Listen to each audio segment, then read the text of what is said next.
Hello guys, I just wanted to give a review on this RamSplitter. We've had it for about a week now. We've run 3 full cords through it, so I feel I can give a basic review of it, what I like, what I don't like, what I'm going to change, what I'm going to modify or add to it. Overall, it's a good splitter. There's a couple minor things that I think need to be done or changed. But to start, we've all heard, or most of us have heard problems with RamSplitter. Their communication sucks. Their website sucks. There's no information on the splitter. There's really no full reviews of the splitter on YouTube, or if there is, I haven't seen them. There are some videos of it being used, but it's an older model, and they have made some changes to it since that was made several years ago. So I'll take you for a quick spin around and show you the basics of it. So it does have a hydraulic adjustable 4-way wedge. It has the log lift, which I've had right around probably 600 pounds on it, and it lifts with no problems whatsoever. A nice big push plate. It has auto cycle, which is useful in most instances. Some of the big stuff I found, if it's real knotty, I do better manually controlling it, not putting it in auto cycle. But for 90% of the wood that we split, auto cycle works great. Nice big hydraulic fluid tank, a 22 gallon a minute pump. Has an 18 horse Duramax, which is a Honda clone, just like the Predator engines. Has electric start, which is good because my 14-year-old daughter is going to use this about as much as I do.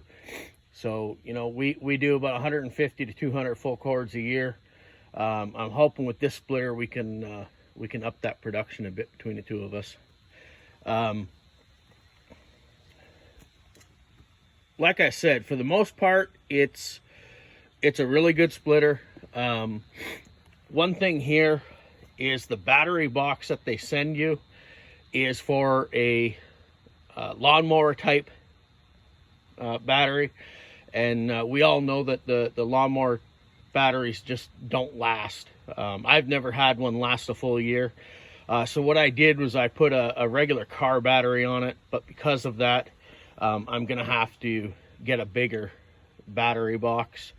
And also, they don't send the battery cables. I was told that all I have to do is add a battery and we're off and running. Well, that's not the case, because you also need battery cables. So this is what I was talking about, the problems with communication with RamSplitter. John in particular, John, I don't know, tends to tell you what he thinks you want to hear, and he doesn't always give you accurate information. I was told we'd have this splitter shipped in 10 days, and we were right at 6 weeks when it shipped. So I went back and forth with him, and it was like 3 Fridays in a row. He says, yep, it's on the dock, it's going to be shipping Friday. And then Monday come around, and I talked to him, oh, no, it didn't ship out. And he always had one reason or another. The one he gave me the most was they were waiting for the auto cycle valves. After so long and so many excuses, somebody had found the number to Doug, which is the owner of RamSplitter. And I started talking with Doug, and he corrected it and said, no, we're not waiting on the valves. We're actually waiting on the engines. The engines are coming in. I will personally see to it that your splitter gets shipped, and within 2 or 3 days, he had a tracking number for me, and it was delivered through a snowstorm. So it took a little long for delivery, but that isn't RamSplitter's fault. I have some notes here so I don't forget anything. So it is the H34 model, just 34 tons. Like I said, it has auto cycle, the hydraulic 4-way wedge, has a heavy duty lug lift, and the 18 horse Duramax. So I put down the good, the bad, and what I want to change or add to it. The splitter is rated at 34 tons. I'm coming from a Troy built 27 ton, and it is much stronger than what the Troy built 27 ton was. There's no way that it was 27 tons. This is an actual 34 ton rated, and it's twice as strong at least. I've put big 24-inch knotty oak through it, and it pushes it through the 4-way without a problem whatsoever. Whereas the Troy built, it struggled to get through those rounds. The electric start, like I said, is vital. The 18 horse engine, some of you might know, is it's a big engine, so it's a little stiffer to pull, especially if it's cold out. And like I said, my 14-year-old daughter works with me, and that electric start is gonna help her to be able to use the splitter without any problems whatsoever. The cycle time for this machine, I've talked to other people, and they've said it was around 12 or 13 seconds. I'm getting 11 to 12 seconds on average. So it's not a super fast machine. It is much faster. It's twice as fast as what the Troy built was, but it's not like an Easton made or a Wolfridge where it's a 7-second cycle time or an 8-second cycle time, something like that. But if you're working by yourself, it is plenty fast, at least for me. If it was any faster, I'd hustle as fast as I can, and I wouldn't be able to keep up with it.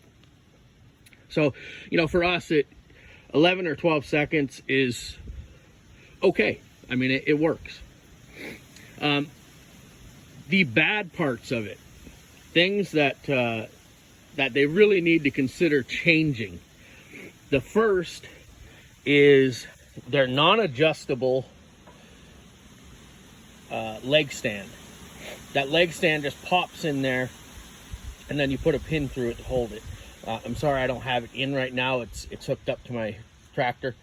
The problem is the leg stand is long, and it not being adjustable, it's really hard to, when you're moving the splitter around, to be able to get it. A lot of times I have to kick a bunch of dirt out of the way so that I can take off or put back on the leg stand.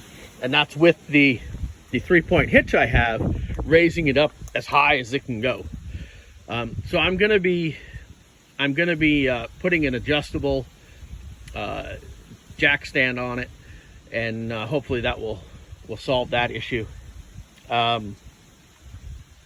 The paint job. Now I didn't buy the splitter because of it looked cool, and I like the paint job or the colors. I bought it to use. But that being said, the paint job on this is ridiculous. It looks like it was painted by a 4-year-old. There's drips and sags. The paint wasn't allowed to cure, so it's coming off in most places. It's not powder coat. It is just cheap paint, and it shows. I'm not wanting a fantastic paint job, like I said. But come on, guys, you can paint it a little bit better, so it doesn't look like, you know, a 4-year-old with a paintbrush came through and had fun, you know, one afternoon.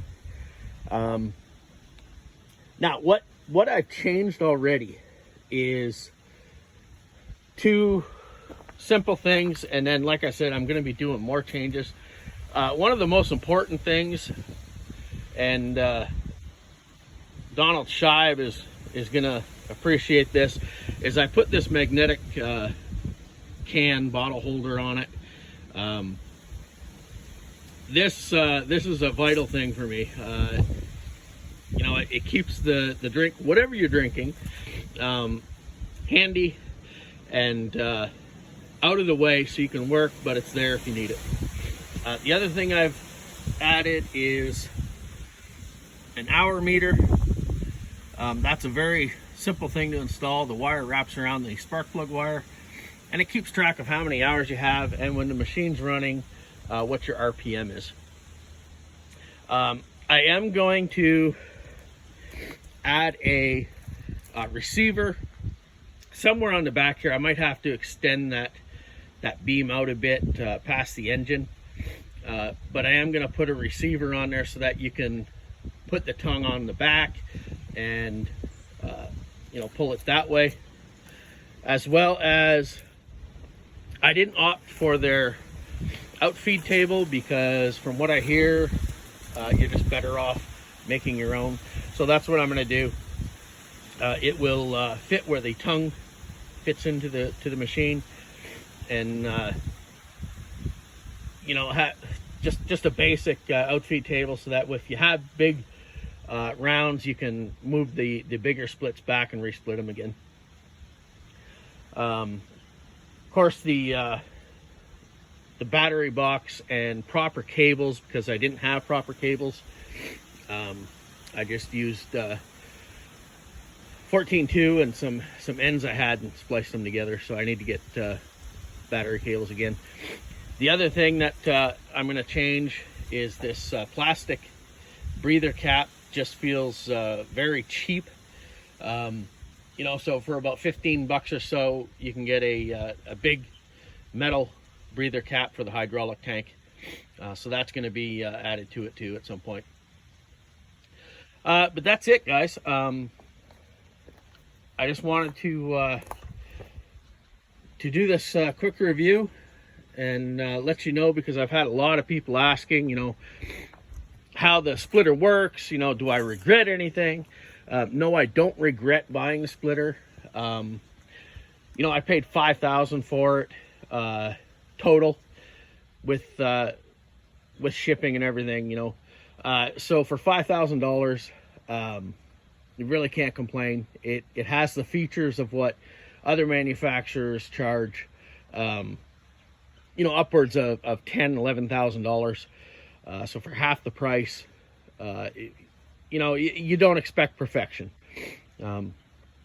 These splitters are made in Illinois, Rockford, Illinois, so that you're not dealing with a company that's selling, you know, Chinese-made splitters. It does have, you know, a clone engine on it, but the machine itself is welded, fabricated in Rockford, Illinois.